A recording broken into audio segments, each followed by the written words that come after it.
Go ahead. Make my day.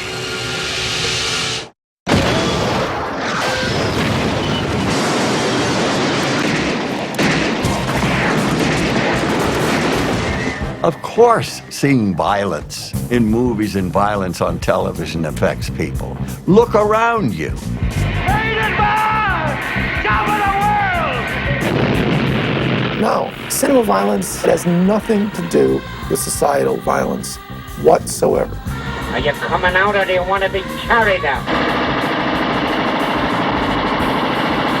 I think these films are a way to address our baser impulses without actually going out and braining somebody.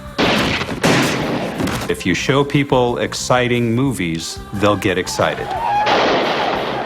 You show people violent movies and they'll get charged up.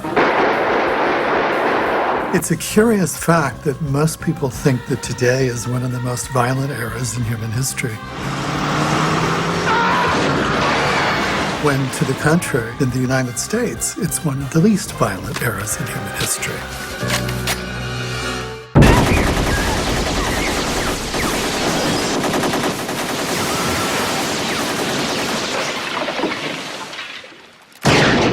Violence is nothing new, and it goes back to the Old Testament.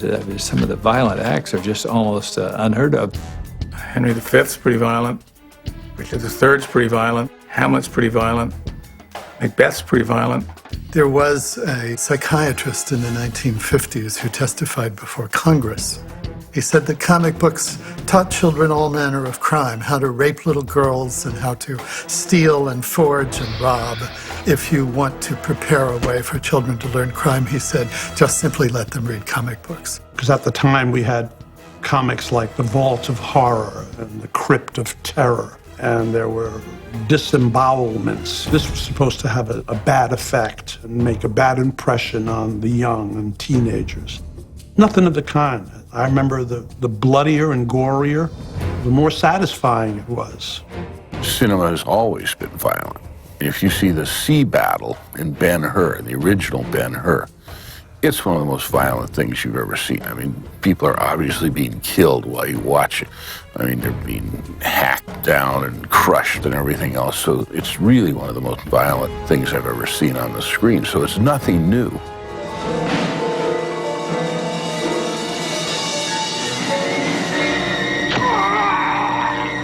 The late 60s, early 70s cop movies were violent in ways that nobody had ever really seen. Of course, the violence in American cinema took off in 1967 with the release of Bonnie and Clyde and its bloodbath at the end. No one had ever really seen anything like that, and The Wild Bunch followed very quickly again with a great deal of bloodshed.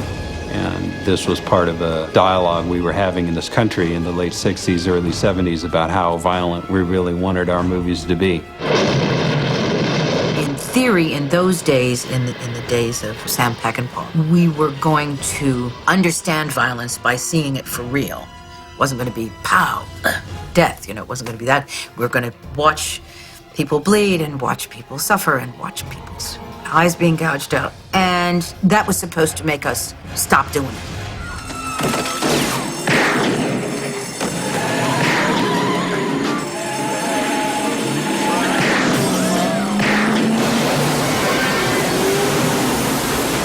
Dirty Harry was criticized for being ultra-violent and perhaps fascist cinema and all these things, that it was playing to the baser instincts of the American audience and who we really were, and did it mean that we had violence in our blood? Yeah, at the time, it was really violent. Pauline Kael's review, calling it a paean to fascism. The thing that happened in the Dirty Harry movies is that the good guys would participate in this violence and they would not show any outward reaction. And that gets translated into the viewer, particularly the critic, saying, oh, this is a cold-blooded, cruel, sadistic movie. There's not a flicker of remorse on Clint Eastwood's face when he pulls the trigger. The criticism was that the movie glorified violence. And I don't disagree with that, in the sense that it seemed to justify the violence so that it had no other ramifications. When I saw the film, I was caught up in it, but later was like, wait, why did I enjoy that when I should have been repulsed by it, and then was repulsed by it once I thought about it. I certainly don't think it was more violent than Bonnie and Clyde or more violent than The Wild Bunch. I think maybe where people had a problem with it was a contemporary rendering of violence, and it wasn't the Old West or the 1920s. It certainly was not as violent as the streets, and it wasn't as violent as Vietnam, and it wasn't gratuitous violence. It was in honor of following a perception of a major U.S. institution, the police. And I think Clint tried to honor the reality of that, and I think that comes out violent. I think the big shocker scene in Dirty Harry where he gets the serial killer and he's wounded him in the leg and he steps on that wound and torches him, making him scream as the camera swings back into this powerful helicopter shot. You know, very few scenes had ever been put on film like that before. That was good old Don Siegel, the genre filmmaker, being a tough guy. Movies are ultimately to involve you. Sometimes they make you cry, sometimes they make you laugh, sometimes they scare the piss out of you. You know, I don't think you're supposed to walk away from seeing Dirty Harry and say, my goodness, violence is terrible. I think you're supposed to walk away from Dirty Harry saying, that was just like the best damn cop film I ever saw.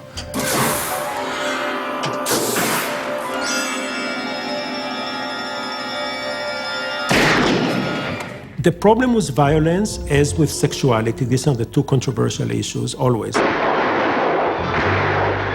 is that once a movie is violent, the next one can only be more violent.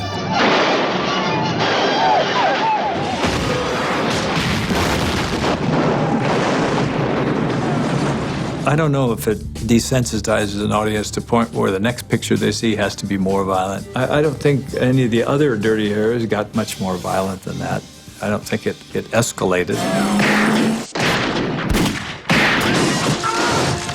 Violence is a built-in problem in action movies because even movies that claim to be anti-violence, such as Unforgiven, they have to resort to a cathartic violent scene of a shootout. It's like having an anti-war movie that has brutal war sequences. Sometimes there's terrible things that have happened in the world that have to be dramatized and have to be shown. I mean, everybody wants to watch pictures about things that have happened, and sometimes it has to be recreated. Cinema is not there just to coddle us. It's there to reflect our views and our fears and everything that we need to think about and deal with in our lives. Violence, up there. Death, up there. I think what violence serves in a film is to create drama. It's like a tool. It's like anything else. It's like a musical number or a set piece or a pratfall.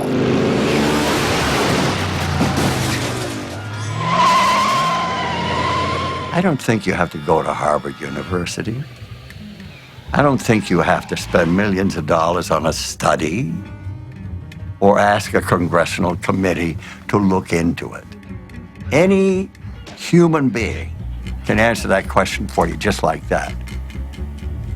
If you put violence into the home, it's going to affect the people watching it. And the younger the people are, the more vulnerable they are, the more uncertain they are about how they're supposed to behave in life because their dad and mommy may not tell them. They're going to take their instructions from what they're watching on television. Son of a bitch! Richard Donner, who did the first Superman, told me after it was released that some little boy had tied a tablecloth around his neck and jumped out of the window because he thought he could fly like Superman. We see that kind of thing imitated a lot.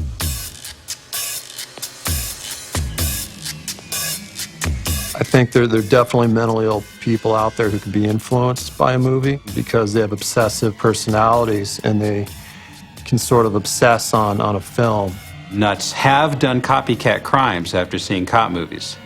There are some terrible examples in movies like Money Train, where a booth attendant is threatened by an arson. Somebody saw that movie and went into a New York City subway station a week afterward and burned a toll booth collector.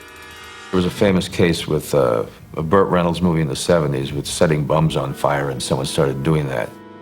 It's hard to address. I mean, there are instances where a guy who has violence in him will get an idea based on a TV show. So that looks like fun.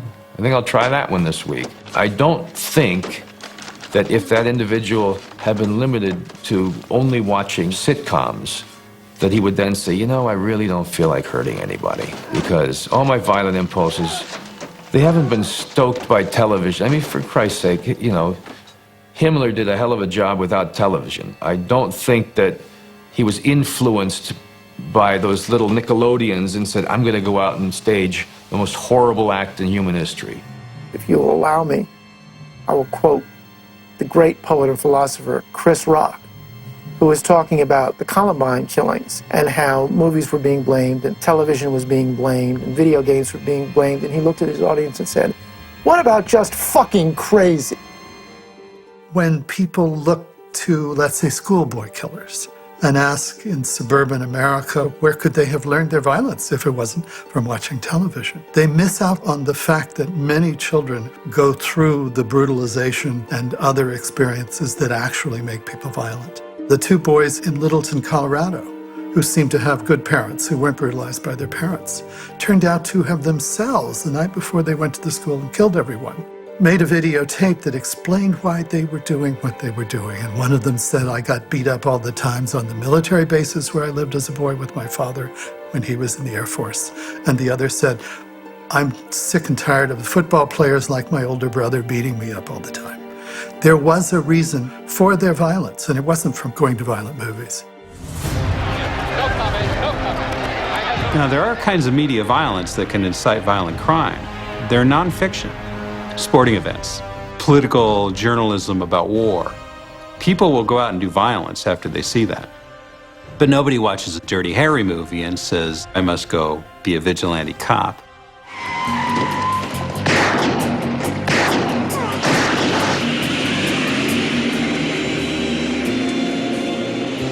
I think it's nonsense that people watching a violent film will suddenly become violent. If anything, I think you work out some of the things that might make you go act out by going to see a film that has violence, so that you have a chance, at least, of playing out that fantasy and leaving satiated.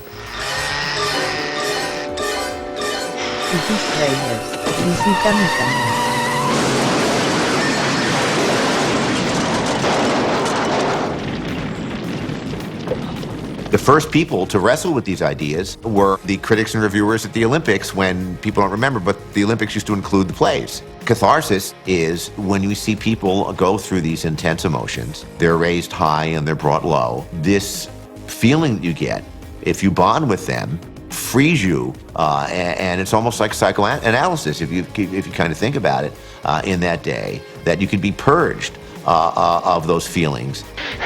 Laurie. Let them kill him. I killed him! I killed him! Stop it, Laurie, stop it! Parents in the 18th and 19th centuries used to take their children to public executions. They did it because they said they wanted their children to see what happens to bad children. But I think you have to see those events as another kind of ecstatic group experience, however repulsive they seem to us now. As our Western culture has become less and less violent, and in fact it has, not more and more violent, we hear about it more, so perhaps it bothers us more, but the violence levels are very low. So instead of real violence, we now go to cinema, television, all the big public media for mock violence. So that has to be partly for the cathartic sense of dissolving into a group, being the bystanders who watch someone else being a hero or being punished for not being a hero, for being a criminal. It gives us a kind of solidarity with each other.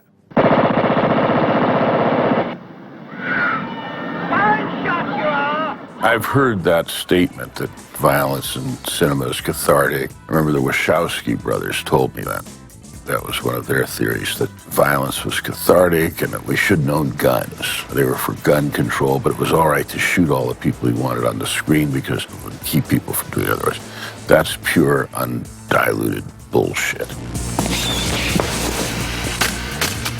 What concerns me is is that if you want to get a catharsis out of a film, you know, Charlie's Angels, they would get these three beautiful girls and they'd have them tied up in the corner of a warehouse, and the bad guy would sit at the table cleaning his gun and say, "Did you get the package?" "Yeah, it arrives tonight with the rest of the ship." And say, "Wait a minute, you know it's not real. These girls are in no danger. If this were real life, they'd be in serious trouble. They'd be ravaged, and they'd be butchered, these girls." So you immediately say, well, if the girls get away, no big deal, because they were never in any danger anyway.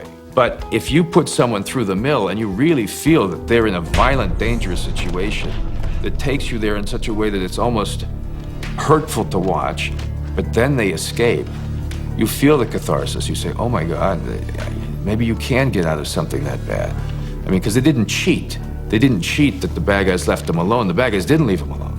And still, somehow they managed through courage or trickery or whatever to get away. I now feel a catharsis as if I've been through hell and back.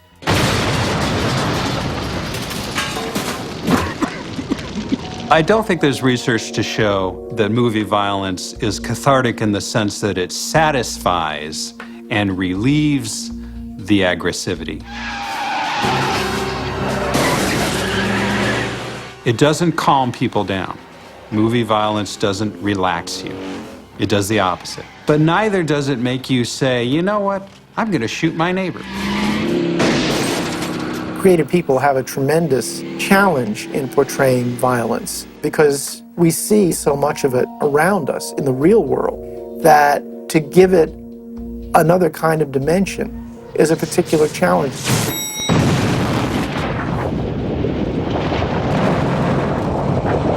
The way you depict violence, stylistically on film, can have a huge impact on how it's perceived and received by the audience. If you pretty it up and have lots of bullet time and make it very choreographed and artful, I think you're placing beauty into something that shouldn't be beautiful. Whereas if it's abrupt and brutal and like a punch to the face, like lightning striking, and ugly and discordant, that's much more realistic. I've yet to make a movie where I felt like I was mean-spiritedly going at somebody or torturing somebody or abusing somebody. That's the stuff that I have a problem with, The way someone gets shot or the amount of blood they lose or what their reaction is, that's something that's still very real and very immediate and happens. Torture chamber stuff, I think it is excessive, but at the same time, I think that those filmmakers could make just as compelling a reason why that's necessary as I can why it's unnecessary. Making it cool, making it cool to shoot people and making light of life, which happens a lot in action films recently, where people make a wisecrack and shoot somebody over their shoulder and machine gun a whole bunch of people who fall down. That does have an effect. I mean, you see that enough and you start to think that it cheapens human life. There's no doubt about that.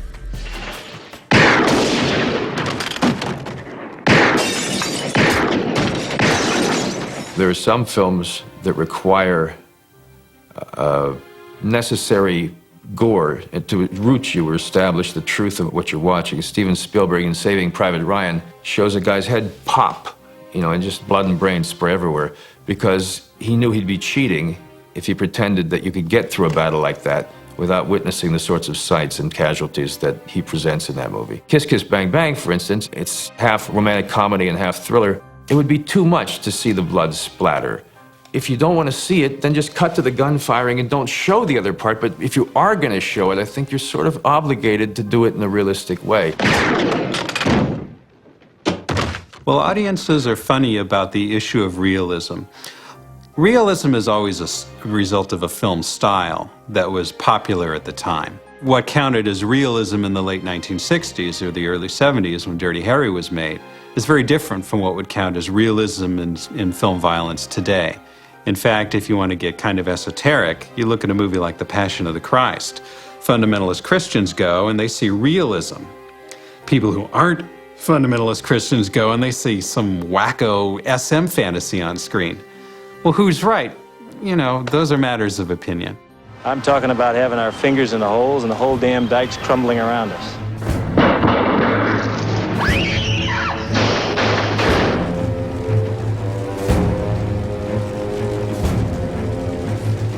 Filmmakers do have a responsibility when it comes to depicting violence. Well, the filmmakers don't really have a responsibility to the audience, to my mind. There's no ethical responsibility. A filmmaker's responsibility is to be as truthful to themselves and to the material as possible. Hitchcock, when he would be asked about his responsibility, how twisted and strange and violent his films were, couldn't they affect the audience? What is your responsibility to those people out there in the dark? And Hitchcock, his whole life, carried a laminated article from the newspaper about someone who took his girlfriend to see the movie, and after the movie, took her in the alley behind the movie theater and strangled her. And the movie was Snow White. I was approached years ago to do a film, which I decided not to do because I felt it was irresponsible. I've done that 3 or 4 times, but the one that sticks in my head was a Stephen King book called The Dead Zone. And Paramount at the time was looking to buy it, and they asked me what I thought. And I said, do we really want to make a picture that details methods of how to kill the president? Man's got to know his limitations. I would hope that the violence that I've depicted and the work that I've done is repulsive. I take my responsibility very seriously that I don't want to ever appear as if I'm advocating violence. The number of people who have said to me, both in prison and outside of prison, that the thing they liked about Oz was that it was a cautionary tale as opposed to anything that would encourage someone to say, wow, that was cool the way that happened. It's not like the bad guy has to suffer. On Oz, what it was you had to show the effect of evil on society in general. You can make a very salacious film. You can make a film that deals with sex, deals with violence in a gratuitous way, and so that people think there are no consequences to these things. That, I think, does a disservice to everybody. You look at the Iraq War and how you'll never see images on television of our GIs being shot or their bodies or anything. We say, no, it's a war and here's the statistics, but the statistics are very dry and there's these many people dead and these many people wounded. But, see the pictures of those men and 5 men dead, 2 men dead, 1 man or woman dead, it would be a shocking thing. I think that movies that make that link, they do us a great service. The one thing I will disagree with about violence in cinema is where they give you a specific bit of information about how to make someone suffer. Why do you make me do it? You know you're gonna talk.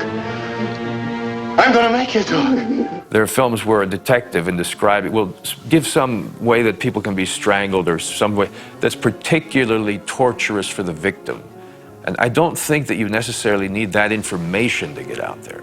The problem with trying to impose a constraint on a filmmaker is that different members of the audience are going to take any movie in different ways. So you can try to choreograph your violence to induce a certain effect, and you know what? Half the audience is going to have the opposite response. Some people will look at a scene from Dirty Harry and think, this is terrible, vigilantism ought to be stopped.